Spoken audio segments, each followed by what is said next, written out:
Welcome everyone to this lecture workshop, which is going to be on Black feminism, intersectionality and the poetics of survival. And we're going to be thinking about Tony K. Bambara's collection of short stories, Gorilla My Love, in the seminar. But I'm going to give you a bit more of an overview of Black feminism, Black feminist theory in this lecture. And I'm using the term Black feminism here as opposed to a term like womanism, which was coined by Alice Walker, because Black feminism has been the more kind of widely accepted term, particularly in contemporary times. So that is the term I'm using here, and I'll explore each of these areas across the lecture. So, first of all, I wanted to give a definition of feminism more broadly, and this comes from Bell Hooks, who's a Black feminist thinker. In her seminal work, Feminism is for Everybody, Passionate Politics. And so she says, simply put, feminism is a movement to end sexism, sexist exploitation, and oppression. I liked this definition because it does not imply that men were the enemy. So, feminism is a movement, it's a political project, it isn't a sort of lifestyle choice, which is, there was a little bit of a problem with that in the sort of 70s. And its aim is to end sexism, sexist exploitation, and oppression. And so those areas would fall under the broader category of the patriarchy. And so feminist politics aims to challenge and change the patriarchy. So we can understand the patriarchy here as meaning more than just male domination, but actually the systems and structures of society which are patriarchal. So again, in the way that we've been talking about racism as being structural, here we can also understand patriarchy as being structural as well. So this isn't about individual men's prejudice, this is about the system, the organising principles of a society in which we live. So I just wanted to touch briefly on the current situation in the US. So Patricia Cullors has argued that Trump's election means more police brutality towards Black people. We can see that being the case, given what's happened in the past few years. And so there's a really urgent need to think intersectionally then. And Patricia Cullors says intersectional thinking is not easy, but it is powerful. So I'm just going to go into now a sort of definition of intersectionality. So as you might know, Kimberly Crenshaw coined the term intersectionality. She discusses it in one of her essays, Demarginalizing the Intersection of Race and Sex, a Black feminist critique of anti-discrimination doctrine, feminist theory, and anti-racist politics. And this came out of working in legal theory. So there was a kind of workplace legal case in the United States where a Black woman was, I think, let go. She was dismissed from her job, but that at that time she would have only been, the law only understood her oppression to either be as Black, so racial, or as a woman, so sexism, but there wasn't an understanding of the intersections of those two identities, so her being a Black woman. So this is where that term comes from. And some of the different intersections we can think about are obviously sexism and racism, but also xenophobia, heterosexism, so being sexist against depending on your sexuality, also ableism and classism. So these are all different intersections that as an individual you might embody. So a brief definition of intersectionalism then, intersectionality. Intersectionality is a way of understanding and analysing the complexity in the world, in people, and in human experiences. The events and conditions of social and political life and the self can seldom be understood as shaped by one factor. They are generally shaped by many factors in diverse and mutually influencing ways. When it comes to social inequality, people's lives and the organisation of power in a given society are better understood as being shaped not by a single axis of social division, be it race or gender or class, but by many axes that work together and influence each other. Intersectionality is an analytical tool that gives people better access to the complexity of the world and of themselves. And I think it's also important to say at this time that intersectionality emerges kind of towards the end of second wave feminism. So second wave feminism is sort of 70s, 1970s, 1980s, where at that time there was a kind of dominating belief in sisterhood, but that sisterhood could somehow counter or erase differences, so racialized differences. So if you're a woman, whether you're a black woman or a white woman, there was a sense in which under second wave feminism you were unified. And so intersectionality was a framework that really articulated how those different parts of your identity could not be homogenized. They could not be made to be the same because there are many different differences in people's lived experience. And I think this is also true of Marxism as well, because Marxism understands class to be the principal basis for your kind of social identity. So whether you're working class or a member of the bourgeoisie, and traditional Marxist thinking has at times put less emphasis on gender and race as other important areas of identity. So intersectionality kind of functions to understand how all of those different aspects of identity can work together and influence each other.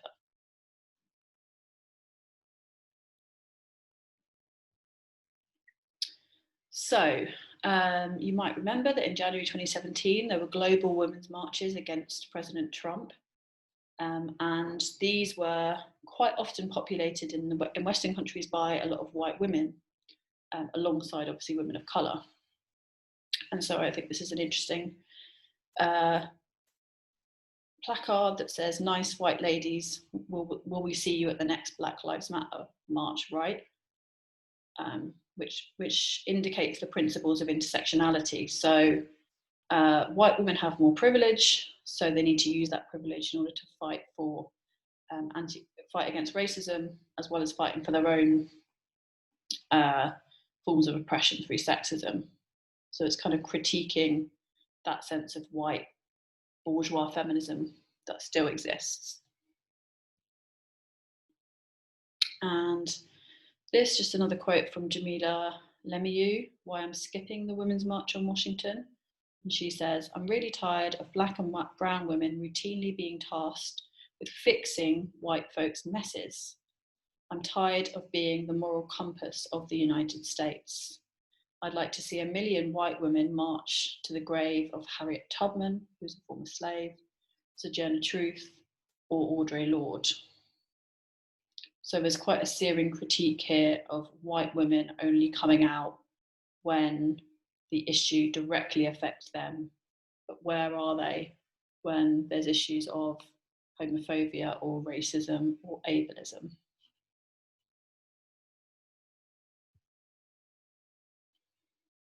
And just another important placard, "Don't forget that white women voted for Trump." And that was a big message that came out of the Women's March as well. So I've just included this to show that these kinds of issues within feminism are still highly prevalent.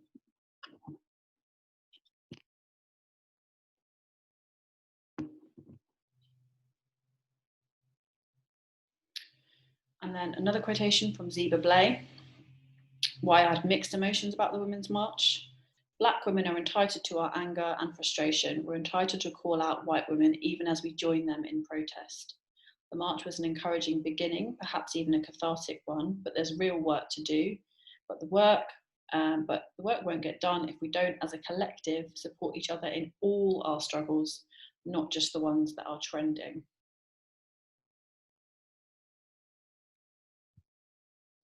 So I just wanted to shout out a couple of women, Black women, who have laid the foundations for Black feminism. So Sojourner Truth would be one of these first women in America, particularly, to be considered a Black feminist. And she gave a speech in 1851 where she said, that man over there say that women needs to be helped into carriages, lifted over ditches, and have the best place everywhere. Nobody ever helps me into carriages or over mud puddles or gives me any best place. And ain't I a woman? Look at me, look at my arm. I have ploughed and planted and gathered into barns, and no man could head me. And ain't I a woman? I could work as much and eat as much as a man when I could get it, and bear the lash as well. And ain't I a woman? And when I cried out with my mother's grief, none but Jesus heard me. And ain't I a woman? So, as you can imagine, at this moment in 1851, when slavery was still legal in the southern states, but white women were treated as very kind of fragile and frail beings at this time, who needed to be helped into carriages and who had much less intellect as men. But what Sojourner Truth here is doing is saying that she is also part of womanhood as a Black woman, and she's much stronger. And I love this line, look at my arm, where she's really pointing to her physical strength. But she's also then therefore illustrating the differences within, kind of nascent feminism, because she's been having to work her whole life, whereas a lot of privileged white women at this time didn't have to work. And so she's highlighting both the unification of women under feminism, but also that sense of difference. And I'll come back to that later on. Okay, so another important text for the understanding of Black feminism, particularly as it emerges in North America, is the Comity River Collective Statement, which was published in 1977. And I'll just read out these important points from it. So they say, we are actively committed to struggling against racial, sexual, heterosexual, and class oppression, so intersectional then, and see as our particular task the development of integrated analysis and practice based upon the fact that the major systems of oppression are interlocking. The synthesis of these oppressions creates the conditions of our lives. As Black women, we see Black feminism as the logical political movement to combat the manifold and simultaneous oppressions that all women of colour face. So you can see I've highlighted here the key terms: integrated, interlocking, synthesis, simultaneous. So there's a really nuanced understanding here of how these forms of oppression are working together. A combined anti-racist and anti-sexist position drew us together initially. And as we developed politically, we addressed ourselves to heterosexism and economic oppression under capitalism. So you can see how they added to their understanding of these different intersections of oppression, starting with racism, then sexism, then heterosexism, and then also oppression under capitalism. This focusing upon our own oppression is embodied in the concept of identity politics. That's a phrase you might have heard before, identity politics. We believe that the most profound and potentially most radical politics come directly out of our own identity, as opposed to working to end somebody else's oppression. So again, another important term for Black feminism would be identity politics. That is understanding politics as it is lived through the subject, the self, rather than it being some kind of abstracted or outside political force that's happening. You can understand politics as it impacts on your own body. We believe that sexual politics under patriarchy is as pervasive in Black women's lives as the politics of class and race. We also often find it difficult to separate race from class, from sex oppression, because in our lives they are most often experienced simultaneously. We know that there is such a thing as racial sexual oppression, which is neither solely racial nor solely sexual. So again, that sense of integration of these aspects of identity that can't be separated out, because that oppression is felt singularly upon Black women. So the full statement of this is available on Moodle, and I'd recommend you have a look at it if you're going to work on any area of Black feminism. So Bell Hooks, again, who is another really important Black feminist, has a text called Ain't I a Woman? The Sojourner Truth quote, Black Women and Feminism. And she says this: when feminists acknowledge in one breath that Black women are victimized and in the same breath emphasize their strength, they imply that though Black women are oppressed, they manage to circumvent the damaging impact of oppression by being strong. And that is simply not the case. Usually when people talk about the strength of Black women, they are referring to the way in which they perceive Black women coping with oppression. They ignore the reality that to be strong in the face of oppression is not the same as overcoming oppression. That endurance is not to be confused with transformation. So I think those terms are really important here: endurance, but also transformation. So endurance in the face of oppression being just the necessity for survival under those extremely damaging conditions. But that Bell Hooks and other Black feminists, the aim of their work is for transformation. It's not simply to endure the reality of this. And so being strong in the face of oppression is just a coping strategy, but actually the longer term aim is for transformation of that structural forms of oppression. So I wanted now to watch a short clip by Maya Angelou, who is an amazing Black poet who you might have heard of.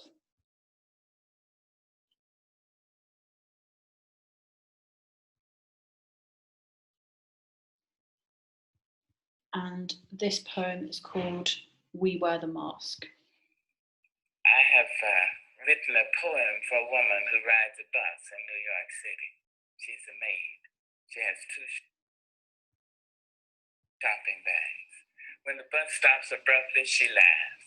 If the bus stops slowly, she laughs. If the bus picks up someone, she laughs. If the bus misses someone, she So I watched her for about 9 months. I thought, Now, if you don't know Black features, you may think she's laughing. But she wasn't laughing. She was simply extending her lips and making a sound. I said, oh, I see. That's that survival apparatus. Now, let me write about that to honor this woman who helps us to survive. By her very survival, Miss Rosie, through your destruction I stand up. So I used the poem with Mr. Paul Laurence Dunbar's poem, Masks, and my own poem for old Black men. Mr. Dunbar wrote Masks in 1892. We wear the mask that grins and lies. It shades our cheeks and hides our eyes. This debt we pay to human guile. With torn and bleeding hearts, we smile and mouth with myriad subtleties. Why should the world be overwise in counting all our tears and sighs? Nay, let them only see us while we wear the mask. We smile, but oh my God. Our tears to thee from tortured souls arise. And we sing, hey, baby, we sing, hey. Oh, the clay is vile beneath our feet, and long the mile. But let the world think otherwise. We wear the mask.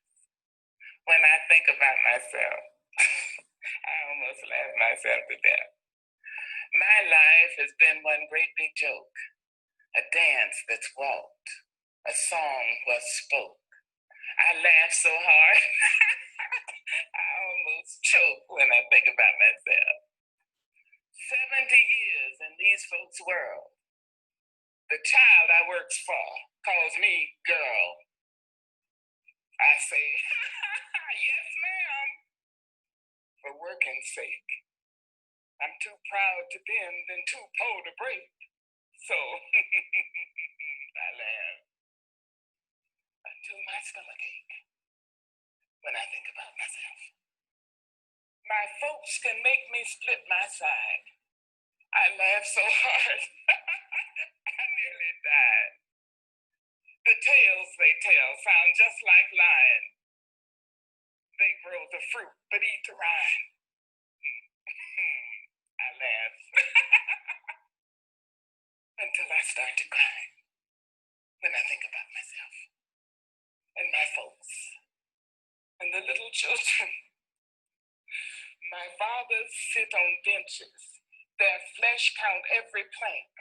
The slats leave dents of darkness deep in their withered flank, and they nod like broken candles, all waxed and burnt profound. They say, but sugar, it was our submission that made your world go round. There in those pleated faces, I see the auction block, the chains and slavery's coffles, the whip and lash and stock. My fathers speak in voices that shred my fact and sound. They say, but sugar, it was our submission, and that made your world go round. They laughed to shield their crying. They shuffled through their dreams. They stepped and fetched a country and wrote the blues in screams. I understand their meaning. It could and did derive from living on the ledge of death. They kept my race alive by wearing the mask.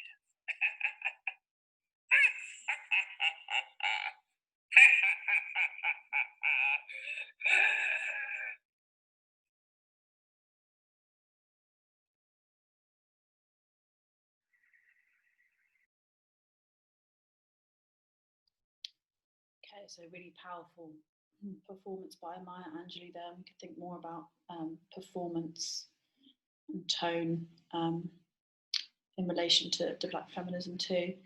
But these are the questions for the first part of this workshop. So the first question is, how do questions of strength and endurance play out in Toni Cade Bambara's short stories? So think about the characters and think about how they handle the oppression, the forms of oppression that they have to endure. The second question is, how does Bambara explore modes of gender performance and give examples? So Maya Angelou was talking about wearing the mask in that poem.